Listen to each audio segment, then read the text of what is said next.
Hey Planeswalkers, this is Eric again from Bane Alley Magic, and today I have a very special deck tech video for you. Today we're talking about the man, the myth, the legend, Yawgmoth. For the first time ever as a legendary character, we have finally met Yawgmoth, Thran Physician. But before we get into the deck, a quick reminder, if you enjoy this video and you hit that like button or that subscribe button, that'd be excellent.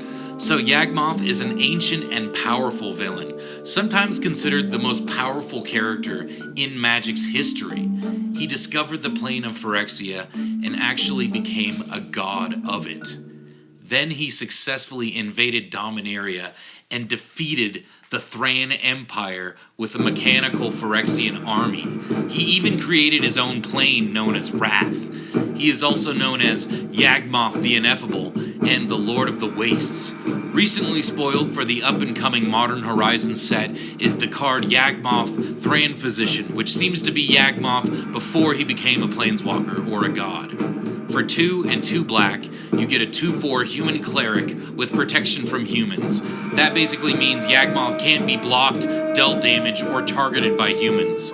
If you pay 1 life and sacrifice another creature, you can put a -1/-1 counter on up to 1 target creature and draw a card. If you pay 2 black and discard a card, you can proliferate, which means you choose any number of permanents and or players, then give each another counter of each kind already there. So, his first ability is both removal and card advantage, and that card advantage helps in activating the proliferate ability. As a commander, there are several themes you could go with, but you definitely want to capitalize on that proliferate ability. You could go with -1/-1 counters, +1/+1 counters, Planeswalkers, Infect, and even charge counters for artifacts. Whatever strategy you choose, you also need to incorporate sacrifice, as Yawgmoth doesn't draw you cards without it. When you build a deck that relies on sacrifice, always remember that you don't want to be left without a board state. What I mean is you don't want to sacrifice all of your creatures for value only to have no blockers left and basically opening the doors for your opponents to kill you. If you are sacrificing creatures, you want to make sure you are getting value out of the deal and that you are not going to leave yourself open to combat damage. Sacrifice decks need to have adequate reanimation spells to get their creatures back from the graveyard, and they can greatly benefit from token generators, giving us ample sack fodder to work with. So the theme I went with this deck is Infect. I thought it a fitting theme for such an evil villain as Yawgmoth. If you don't know the rules of Infect, it goes like this. Creatures with Infect deal damage to creatures in the form of -1/-1 counters, and to players in the form of Infect counters. Once a player has 10 or more Infect counters, they lose the game instantly. So the first goal with this deck is to infect all of our opponents, and then we proliferate, again and again until our opponents have 10 or more infect counters and we win the game. If we can't infect all of our opponents, then just infecting the 2 biggest threats is good. If you kill just 1 person with infect in a 4-player game, the other 2 opponents have more reason than ever to gang up on you and take you out of the game ASAP. So keep that in mind.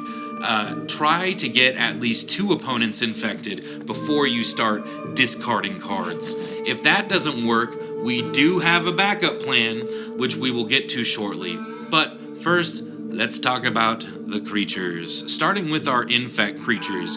We don't have a ton of them, but like I said, we only need to get our opponents just 1 Infect counter each, and we pretty much got it. So, Plague Mirror is a 1/1 artifact creature mirror with Infect, and you can tap it to add 1 mana to your mana pool. So this pretty much goes in any deck. Pretty great little mana dork that just also has Infect.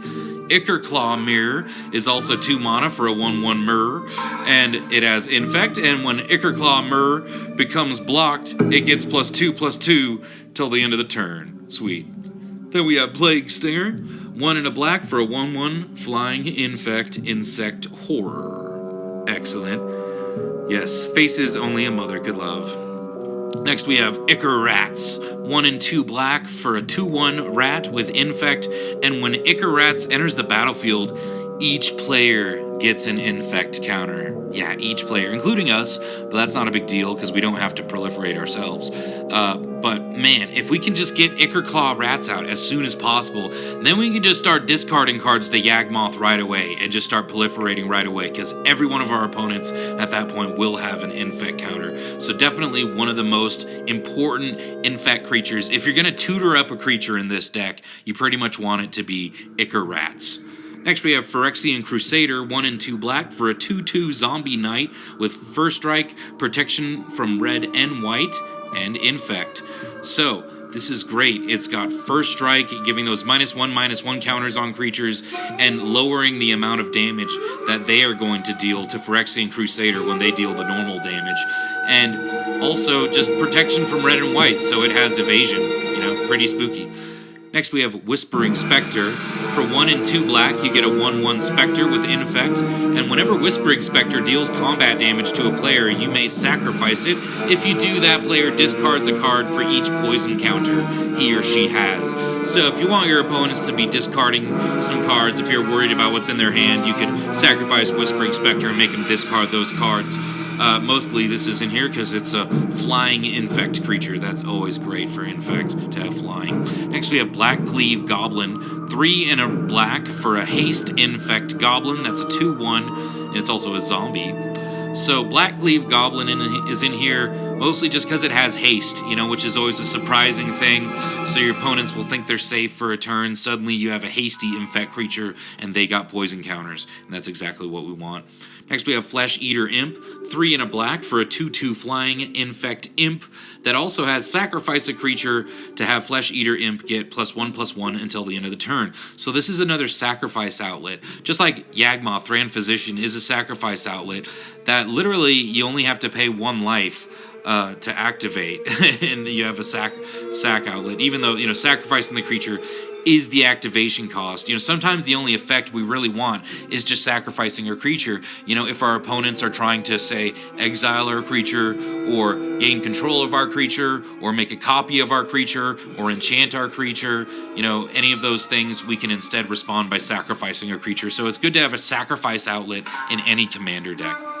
Next we have Hand of the Praetors, 3 and a black for a 3/2 zombie with Infect, and it says other creatures you control with Infect get +1/+1, and whenever you cast a creature spell with Infect, target player gets a poison counter. So this really will also help us in just making sure that every one of our opponents gets at least 1 poison counter, and then we can just proliferate with our commander. So Hand of the Praetors definitely essential in this deck. Next we have Core Prowler, 4 mana for a 2/2 with Infect, and when Core Prowler is put into a graveyard from the battlefield, you proliferate. So another proliferate effect here, really important with Infect. Absolutely, definitely a card that goes in any commander Infect decks, like most of these Infect cards do, but this is our mono black Infect deck, so we definitely don't have a lot of the Infect creatures you might think. Next we have Corpse Cur, 4 mana for a 2/2 Hound with Infect. When Corpse Cur enters the battlefield, you may return target creature card with Infect from your graveyard to your hand. So a little bit of Infect reanimation here. Works really great with Yawgmoth as an Infect theme. Next we have Skithiryx, the Blight Dragon, also known as Skittles. Taste the Infect Rainbow. So Skithiryx is 3 and 2 black for a 4/4 Dragon Skeleton with flying and Infect, and for 1 black, Skithiryx gains haste, and for 2 black, you regenerate Skithiryx. So Skithiryx is your other option as the commander in this deck. Also works fabulously. Definitely is going to draw you hate right off the bat, because everyone's going to know exactly what you're doing right away. At least with Yawgmoth, it's not going to be obvious what your strategy is. But yeah, Skithiryx, definitely a great creature in this deck. Moving on to our non-Infect creatures. First we have Hangerback Walker, XX for a 0/0 construct that enters the battlefield with X +1/+1 counters on it. When Hangerback Walker dies, put a 1/1 colorless Thopter artifact creature token with flying on the battlefield for each +1/+1 counter on Hangerback Walker. And for 1 and tapping it, you can put another +1/+1 counter on Hangerback Walker. So With Hangerback Walker, you can proliferate the +1/+1 counters with Yawgmoth, but also most importantly, it's a great sacrifice creature, right? We sacrifice it, and then we get more creatures which we can sacrifice, all to help us proliferate and infect our opponents to death. Next, we have Blood Artist. 1 and a black for a 0/1 vampire. Whenever Blood Artist or another creature dies, target player loses 1 life and you gain 1 life. So this may not seem like it works with the Infect strategy, and it doesn't really work with the Infect strategy. It works with the sacrifice strategy. This is more part of our backup plan, which we will be getting to soon, so just keep in mind that Blood Artist is in the deck, and we'll bring him up again. Next we have Izareth, the Awakener. 1 and 2 black for a 3/3 human wizard with Death Touch, and whenever Izareth, the Awakener, attacks, you may pay X. When you do, return target creature card with converted mana cost X from your graveyard to the battlefield with a corpse counter on it. If that creature would leave the battlefield, exile it instead of putting it anywhere else. So this is great reanimation right here, right? Just a repeatable reanimation effect. Maybe we'll only need to use it once, though, if we're just trying to get each of our opponents 1 poison counter. But yeah, certainly with Izareth, you can reanimate creatures over and over again. Great for a sacrifice-themed deck. Next, we have Liliana, Heretical Healer. 1 and 2 black for a 2/3 human cleric with lifelink. And whenever another non-token creature you control dies, you exile Liliana, Heretical Healer, then return her to the battlefield transformed under her owner's control. If you do, put a 2/2 black zombie creature token onto the battlefield. So when she transforms, she becomes Liliana, Defiant Necromancer, our first Planeswalker of the deck. She enters with 3 loyalty counters. For +2, each player discards a card. For -X, you return target non-legendary creature with converted mana cost X from your graveyard to the battlefield, and for -8, you get an emblem with, whenever a creature dies, return it to the battlefield under your control at the beginning of the next end step. So this is kind of like a Grave Betrayal you get on that emblem, which is a great enchantment. But yeah, that emblem is mainly why this card is in the deck. Just whenever something dies, it comes back under our control. That is huge. Also, the -X ability is really important in reanimating our Infect creatures. But also as well, with all the Planeswalkers, when we proliferate, we can proliferate those loyalty counters. So we're going to be adding loyalty counters, helping us get to those ultimates faster. Next we have Yahenni, Undying Partisan. 2 and a black for a 2/2 Aetherborn Vampire with haste. Whenever a creature an opponent controls dies, you put a +1/+1 counter on Yahenni, Undying Partisan, and you can sacrifice another creature, and Yahenni gains indestructible until the end of the turn. This is another great mono-black commander. Having haste basically means like you get an extra combat step. That's awesome, and it's something your opponents don't see coming often. And Yahenni's +1/+1 counters can also be proliferated with Yawgmoth. And also Yahenni is just one of my favorite sacrifice outlets in Commander. Fabulous sacrifice outlet for any black deck. Next we got Chainer Dementia Master. Chainer Dementia Master. 3 and 2 black for a 3/3 minion legend that says all nightmares get +1/+1, and you can pay 3 black and 3 life to put target creature card from a graveyard into play under your control. That creature is black and is a nightmare in addition to its creature types. When Chainer Dementia Master leaves play, remove all nightmares from the game. So this is another repeatable reanimation effect. For just 3 mana, we get to reanimate something, and we got to pay 3 life, obviously. But yeah, we get to reanimate our creatures that we've maybe been sacrificing, so we can either sacrifice them again, or maybe, use them again to get more Infect counters on things. Next, we have Steel Hellkite, 6 mana for a 5/5 dragon with flying. For 2 mana, Steel Hellkite gets +1/+0 until the end of the turn. For X, you destroy each non-land permanent with converted mana cost X, whose controller was dealt combat damage by Steel Hellkite this turn. Activate this ability only once each turn. So why is this in the deck? Well, this is in the deck because black has literally no cards that get rid of artifacts or enchantments. So in literally every single mono black deck, you need to have cards like Steel Hellkite, artifacts, or colorless spells that help you get rid of artifacts and enchantments, because those are going to be a big pain if you can't deal with them. So Steel Hellkite, one of my favorite ways to deal with artifacts and enchantments when you're in mono black. Next we have Kothafeed, Soul Hoarder.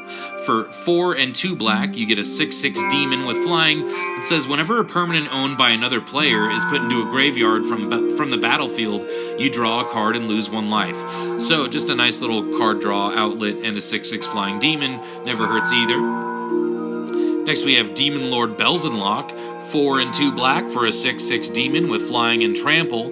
When Demon Lord Belzenlock enters the battlefield, exile cards from the top of your library until you exile a non-land card, then put that card into your hand.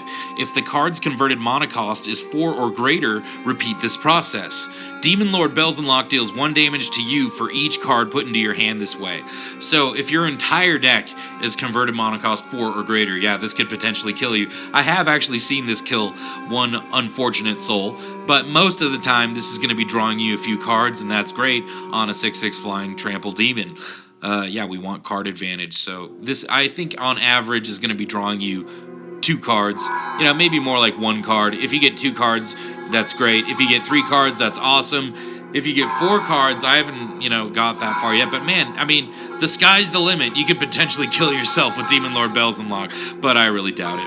Next, we have Harvester of Souls, 4 and 2 black for a 5/5 demon with Death Touch, and whenever another non-token creature dies, you may draw a card. So whenever our non-token creatures die, and when our opponent's non-token creatures die, we get to draw cards. Harvester of Souls definitely goes in a lot of black decks, especially any black deck with a sacrifice theme. Next, we have Myojin of the Night's Reach. Myojin of Night's Reach is 5 and 3 black for a 5/2 legendary spirit. Myojin of Night's Reach comes into play with a divinity counter on it if you played it from your hand. Myojin of Night's Reach is indestructible as long as it has a divinity counter on it. Remove a divinity counter from Myojin of Night's Reach, each opponent discards his or her hand.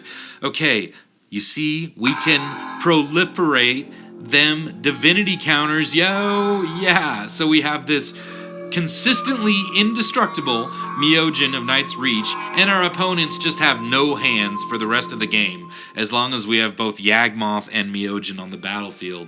Pretty sweet. We just proliferate with Yawgmoth, we put an extra divinity counter on Myojin, and then we remove a divinity counter, and each opponent discards their entire hand. Whoa.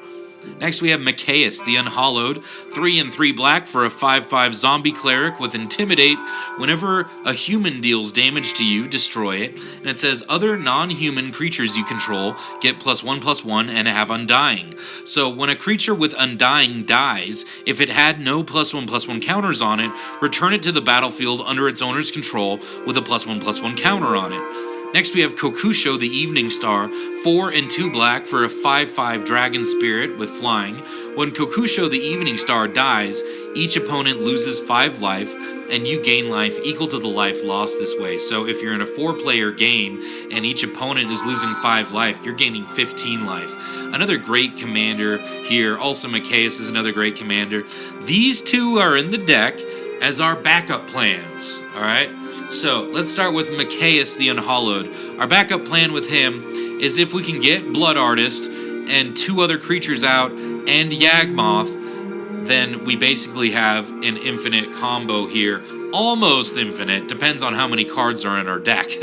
So with Mikaeus, all of our non-humans have Undying. So let's say we had this board state, Mikaeus, Blood Artist, Yawgmoth, Plague Mirror, and Plague Stinger. Plague Mirror and Plague Stinger could be any non-human creatures. So what you do is you pay the 1 life and sacrifice one of your non-human creatures, which will return with a +1/+1 counter on it. Then you got to put a -1/-1 counter somewhere. So you put it on like Mikaeus or something. And then Blood Artist will trigger, and then you'll gain the 1 life back that you paid to sacrifice the creature, right? So you'll gain the 1 life back, and then target player will also lose 1 life, right? That's the important part. Target player will lose 1 life. But then, let's say we sacked Plague Mirror. Plague Mirror comes back with a +1/+1 counter on it, right? And then we sacrifice Plague Stinger, again paying 1 life, which we're going to gain back right away with Blood Artist and drain someone else of 1 life. So then Plague Stinger is going to come back with a +1/+1 counter, and then now we're going to put the -1/-1 counter onto Plague Mirror, right? Which is going to nullify the +1/+1 counter and remove it. Then we just sacrifice Plague Mirror again to Yawgmoth, right? and then it'll come back now with a +1/+1 counter because it didn't have a +1/+1 counter when it died because we removed it. So then when Plague Mirror comes back with a +1/+1 counter now, we then put the next +1/+1, then we put the next -1/-1 counter onto Plague Stinger, right? And then we sacrifice Plague Stinger. Plague Stinger comes back with a +1/+1 counter, then we put the -1/-1 counter on Plague Mirror, then we sacrifice Plague Mirror, it'll come back with a +1/+1 counter, you see what I'm saying? So every time you bring one of these back, you're removing the +1/+1 counter from the other one, and you're having it return with the +1/+1 counter. And every time this is happening, Blood Artist is triggering, and you're draining your opponents of 1 life, and you're gaining 1 life, so you're gaining the life back that you spent to sacrifice the creature. But this is not necessarily an infinite combo because it depends how many cards are in your deck. If you only have 60 cards in your deck, then you're only going to be able to do this 60 times before you draw yourself to death, because, you know, you can't draw a card from an empty deck or you lose the game. Alright, so this is sort of more of a late game finisher than an infinite combo. So our infinite combo happens with Kokusho, the Evening Star. So in order for this to work, you need to have either Open the Graves or Genesis Chamber, and you also need Nim Deathmantle and Ashnod's Altar. So Open the Graves is 3 and 2 black for an enchantment that says whenever a non-token creature you control dies, create a 2/2 black zombie creature token. Genesis Chamber is 2 mana for an artifact that says whenever a non-token creature enters the battlefield, if Genesis Chamber is untapped, that creature's controller creates a 1/1 colorless mirror artifact creature token. Nim Deathmantle is 2 mana for an equipment that's equipped 4. An equipped creature gets +2/+2, has Intimidate, and is a black zombie. And whenever a non-token creature is put into your graveyard from the battlefield, you may pay 4 mana. If you do, return that card to the battlefield and attach Nim Deathmantle to it. Finally, we have Ashnod's Altar, 3 mana for an artifact that says sacrifice a creature to add 2 black mana to your mana pool. So, how the combo works is you have Kokusho, the Evening Star, out, right? You sacrifice Kokusho to Ashnod's Altar, adding 2 colorless mana to your mana pool. Then maybe you just pay 2 more mana with like 2 lands or something. And then you use that 4 mana to activate Nim Deathmantle, right? Let's say you did this with the Genesis Chamber on the battlefield. So you activate Nim Deathmantle, Kokusho re-enters the battlefield with Nim Deathmantle attached to it, right? At that point, you've just drained each of your opponents of 5 life, and you've gained 15 life. And since Kokusho re-entered the battlefield, Genesis Chamber just created a 1/1 colorless mirror. Now you can sacrifice both the mirror and Kokusho again to Ashnod's Altar, this time making 4 mana, which you again use to activate Nim Deathmantle to bring Kokusho back to the battlefield and creating another mirror. Right? And again, you've just drained your opponents of another 5 life each, right?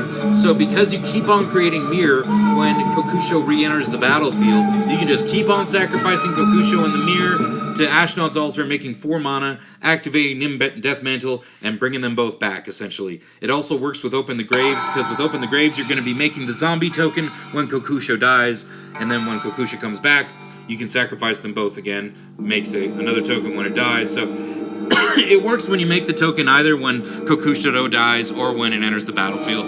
So that is our other backup plan. That is our next infinite combo backup plan. So, moving along, we have our other great Infect cards. Phyresis, whatever. 1 and a black for an enchantment.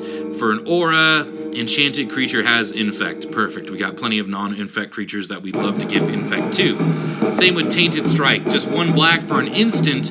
Target creature gets +1/+0 and gains Infect until the end of the turn. Great. Sneak in that Infect damage. Especially great with Yawgmoth because he's got, that protection, so we can just have him pretty much, guaranteed get through that damage if our opponents are, blocking with humans, that is. Next we have Contagion Engine. 6 mana for an artifact that says Contagion Engine. When Contagion Engine enters the battlefield, put a -1/-1 counter on each creature target player controls, and for 4 mana you can tap it to proliferate and then proliferate again. So yeah, not only is this going to be killing all of your opponent's creatures that have -1/-1 counters on them, but you're going to be proliferating twice. That is huge in the Infect deck. Definitely an essential card. Alright, next we have Dreadhorde Invasion. 1 and a black for an enchantment that says at the beginning of your upkeep, amass 1 and lose 1 life. So to amass 1, you put a +1/+1 counter on an army you control. If you don't control 1, create a 0/0 black zombie army creature token first. And it also says whenever a zombie token you control with power 6 or greater attacks, it gains lifelink until the end of the turn. So basically, this is our budget version of Bitter Blossom. It's something at the beginning of every one of our upkeeps, we get a token that we can sacrifice for value. Bitter Blossom is strictly better because we can get more than 1 token out of the deal. With Dreadhorde Invasion, it's always the same token. But still, if you can't afford a Bitter Blossom, like I can't, get yourself a Dreadhorde Invasion. It'll pretty much do the job. We need that sacrifice fodder for Yawgmoth. Next, we have Demonic Tutor. 1 and a black for a sorcery. Search your library for a card, put it into your hand, then shuffle your library. Yeah, you don't have to reveal it to anyone. Great card, definitely essential in any mono black deck. Our next tutor is Increasing Ambition. 4 and a black for a sorcery. Search your library for a card, put that card into your hand. If Increasing Ambition was cast from a graveyard, instead search your library for 2 cards and put those cards into your hand, then shuffle your library. And it has flashback for 7 and a black, so for 8 mana you can cast it from your graveyard for its flashback cost and then exile it. So these tutors are going to help us find our combo pieces, or like I said earlier, Ichor Rats is another really important choice just to make sure everyone gets a poison counter. Next we have Hideous Visage. 2 and a black for a sorcery that says creatures you control gain Intimidate until the end of the turn. Each of those creatures can't be blocked except by artifact creatures and or creatures that share a color with it. So this is our little form of quick evasion here, just, you know, to get through that little bit of extra infect damage to kill our opponents. Definitely we need some little bit of evasion in this deck, absolutely. Next we have Whip of Erebos. 2 and 2 black for a legendary enchantment artifact. It says creatures you control have lifelink. Yeah, we got to gain that life back somehow, so we got to give our creatures a little bit of lifelink. And for 2 and 2 black, you can return target creature card from your graveyard to the battlefield. It gains haste. Exile it at the beginning of the next end step. If it would leave the battlefield, exile it instead of putting it anywhere else. Activate this ability only anytime you could cast a sorcery. So with Whip of Erebos, you get to reanimate 1 creature every one of your turns. That's awesome, and give your creatures lifelink. Really important.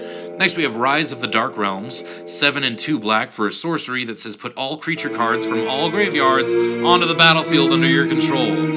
Yeah, that is pretty much game ending right there. You are going to hopefully cast this later on in the game, and no one's graveyards have been exiled yet. Hopefully no one casts, Rakdos Charm in response. But man, if you can get Rise of the Dark Realms off, I mean, it is one of the funnest ways to win the game in the whole game. And of course, it goes in any sacrifice deck. You get all of your creatures you sacrificed back. Pretty sweet.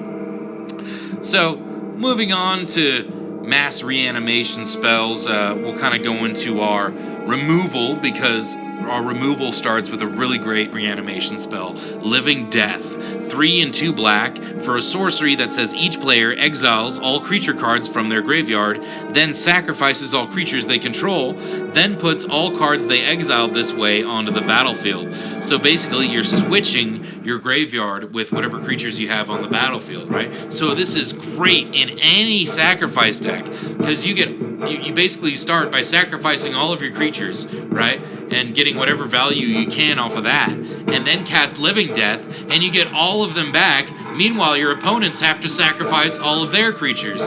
Hopefully their graveyards aren't full of creatures, but if you time this card just right, it is just fabulous. Definitely can win you games. Next we have Crux of Fate. 3 and 2 black for a sorcery that says choose 1. Destroy all dragon creatures or destroy all non-dragon creatures. So, we do have 3 dragons in this deck, so that's why I put Crux of Fate in the deck, because, who knows, maybe we'll have our 3 dragons out and we'll end up with one-sided board wipe. That'll be pretty sweet. Next we have In Garrick's Way, 7 and 2 black for a literal one-sided board wipe. Destroy all creatures you don't control and all planeswalkers you don't control. Enough said, great card. Next we have Decree of Pain, 6 and 2 black for a sorcery. Destroy all creatures, they can't be regenerated. Draw a card for each creature destroyed this way. And you can cycle it away for 3 and 2 black. So to cycle, you discard the card and then draw a card. And when you cycle Decree of Pain, all creatures get -2/-2 until the end of the turn. Water. So, Decree of Pain, just awesome. Card draw and removal. Just like Yawgmoth himself, right? Card draw and removal on one card. Just what we want in this deck. Next we have Vraska's Contempt, 2 and 2 black for an instant. Exile target creature or planeswalker, you gain 2 life. We want to gain life, and sometimes we need to exile things, not just destroy them. Next we have Curtain's Call, 5 and a black for an instant with Undaunted. This spell costs 1 less to cast for each opponent. So in a 4-player game, this is only going to cost 3 mana to destroy 2 target creatures. Awesome deal. Also instant speed. Also great artwork. Really cool card. Next we have Grave Pact. 1 and 3 black for an enchantment that says whenever a creature you control dies, each other player sacrifices a creature. Next we have our ramp. So, as always, we have Soul Ring. Next we have Everflowing Chalice, 0 mana for an artifact with multi-kicker 2, so you can pay an additional 2 mana any number of times as you cast this spell. Everflowing Chalice enters the battlefield with a charge counter on it for each time it was kicked, and you can tap it to add 1 mana to your mana pool for each charge counter on Everflowing Chalice. So, any artifact with charge counters is going to work really great with Yawgmoth because we have Proliferate. So we can proliferate those charge counters and literally proliferate our ramp. That's great. Same with Astral Cornucopia. 3x for an artifact that enters the battlefield with X charge counters on it. So if you paid 3 mana total, this would enter the battlefield with 1 charge counter on it. If you paid 6 mana, it would enter the battlefield with 2 charge counters on it, and so on. So you can tap it and choose a color, add 1 mana of that color for each charge counter on Astral Cornucopia. Again, we can proliferate this and just make it have a ton of charge counters and add tons of mana to our mana pool. Next we have Commander's Sphere, 3 mana for an artifact that taps to add 1 mana of any color in our commander's color identity, which is just going to be black, and we can sacrifice it to draw a card. Next we have Druidic Satchel, an artifact that taps, and you have to pay 2 and tap it, and then you reveal the top card of your library. If it's a creature card, you put a 1/1 green Saproling creature token onto the battlefield. If it's a land card, you put that card onto the battlefield under your control. If it's a non-creature, non-land card, you gain 2 life. So this is actually really helpful in the deck, giving us creatures that we can sacrifice. It helps us ramp, and it helps us gain our life back that we're having to spend to activate abilities. So Druidic Satchel, really great in this deck. Next we have Unstable Obelisk, 3 mana for an artifact that taps to add a colorless, or we can pay 7 and tap it and sacrifice it to destroy target permanent. Any target permanent. Again, black has trouble with artifacts and enchantments, so I kind of put Unstable Obelisk in any mono black deck. It's a ramp, it's a mono rock that can also potentially help deal with a really threatening artifact or enchantment. Or any permanent. Next we have Coalition Relic, 3 mana for an artifact that taps to add 1 mana to our mana pool of any color, or we can tap it to put a charge counter on it. At the beginning of your pre-combat main phase, remove all charge counters from Coalition Relic, add 1 mana of any color to your mana pool for each charge counter removed this way. So again, it just has the potential to get, to proliferate and have a bunch of charge counters on it and potentially add a bunch of mana to our mana pool all at once. Next we have Extraplanar Lens, 3 mana for an artifact with Imprint. When Extraplanar Lens comes into play, you may remove target land you control from the game. The removed card is imprinted on this artifact. Whenever a land with the same name as the imprinted card is tapped for mana, its controller adds 1 mana to his or her mana pool of any type that land produced. So this is really great in any mono color deck. Also, if you're running snow lands, then only your lands are gonna be doubling their mana they produce, because only you're the one with snow lands, unless someone else happens to be running snow lands also. So the extraplanar lens and snow lands, it's a one-sided 3 mana, all of your mana's double. That is huge. And guess what? We happen to be running Snowlands. Little spoiler. Next we have Black Market. 3 and 2 black for an enchantment that says whenever a creature dies, put a charge counter on Black Market. At the beginning of your pre-combat main phase, add black mana to your mana pool for each charge counter on Black Market. Whoa, yeah. Pretty much, I put this in every black deck, but especially in a black deck with sacrifice themes. You know, this gets charge counters when tokens die, when your opponent's creatures die, you know, when anything dies, this gets a charge counter. Also, Yawgmoth can proliferate those charge counters, and I mean, even without proliferate, I have seen Black Market adding 10, 15, 20 mana to people's mana pools on their pre-combat main phases. That is a ton of extra mana to use. Basically, it gives you all the mana you need, so get yourself a copy of Black Market today.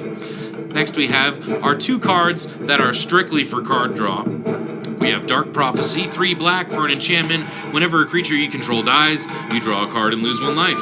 And Phyrexian Arena is 1 and 2 black for an enchantment. At the beginning of your upkeep, you draw a card and lose 1 life. So we are, again, playing a long game format. We're playing Commander. We got 40 life. We have plenty of life to spare if it means we're going to be drawing cards.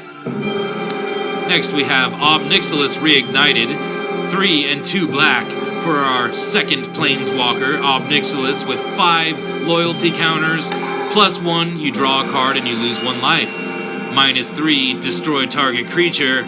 And -8, target opponent gets an emblem with whenever a player draws a card, you lose 1 life. So we saved the best for last here. These are our Planeswalkers. Again, we can proliferate our Planeswalkers with Yawgmoth to help us get to those ultimates quicker. Ob Nixilis, it's card draw, it's removal, and if an opponent gets that emblem, that's pretty sweet. Next we have Liliana of the Dark Realms, 2 and 2 black for a Liliana Planeswalker that enters with 3 loyalty counters.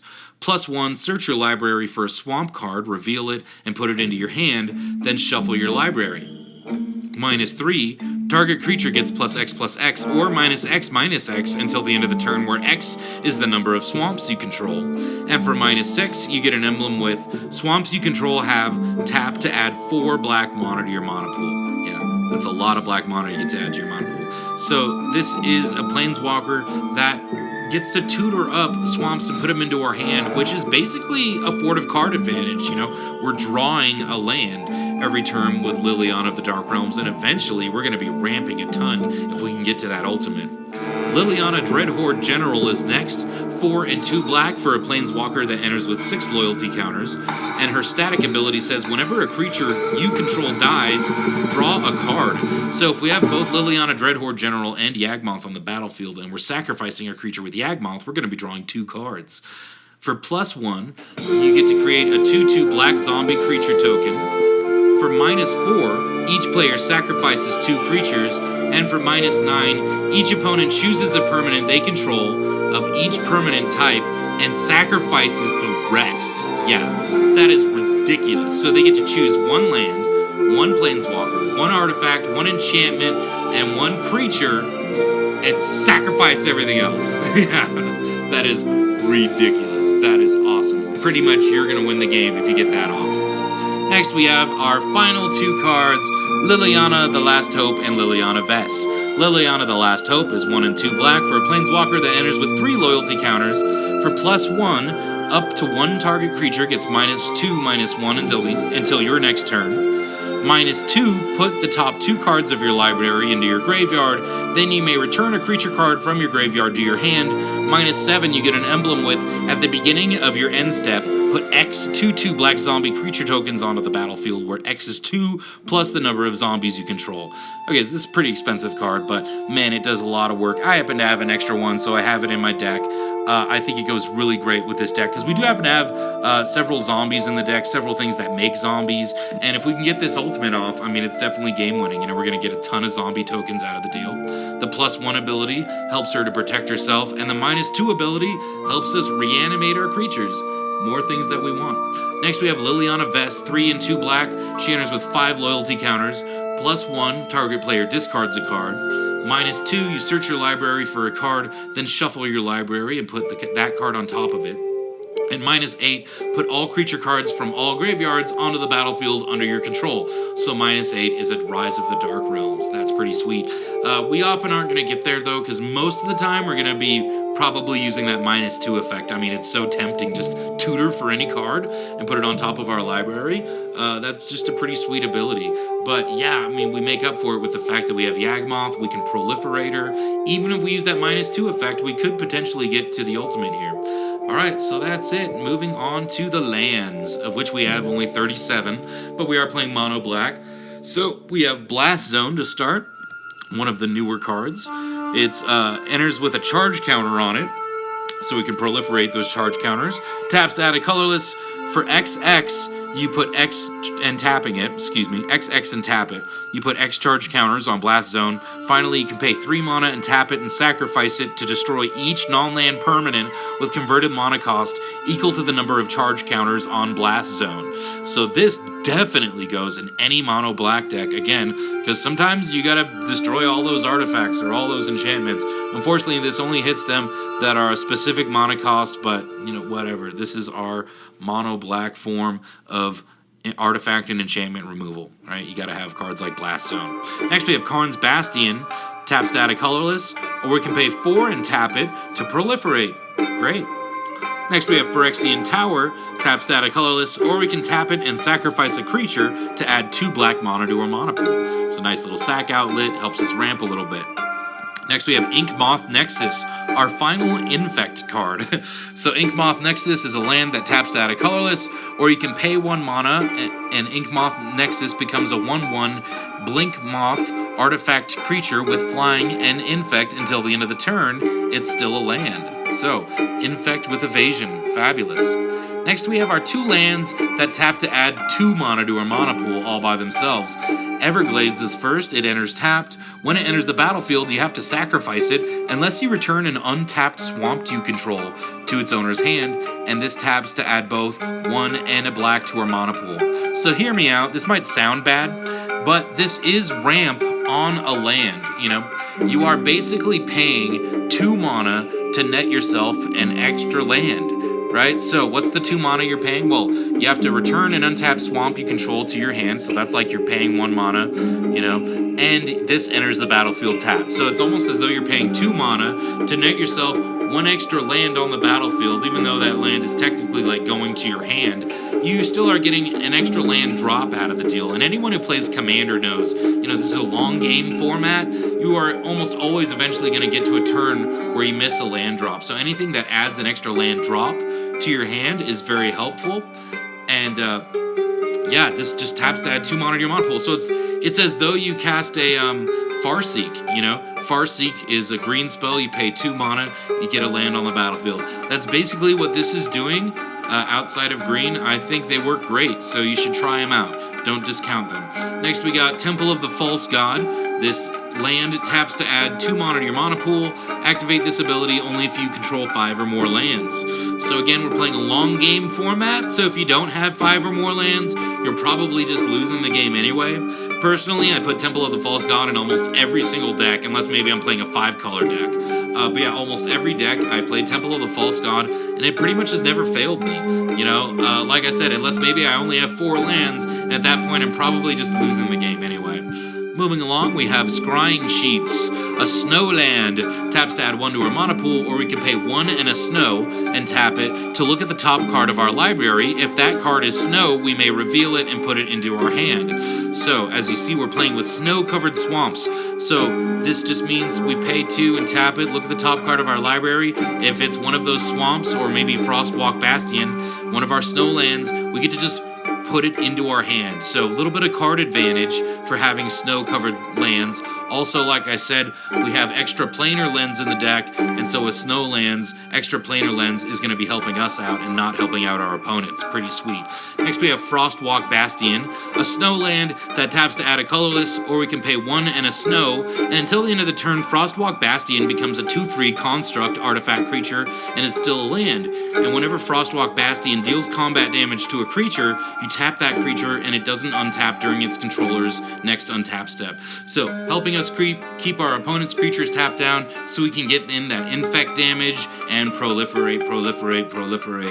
So finally, we have 29 snow-covered swamps in the deck, and that is it.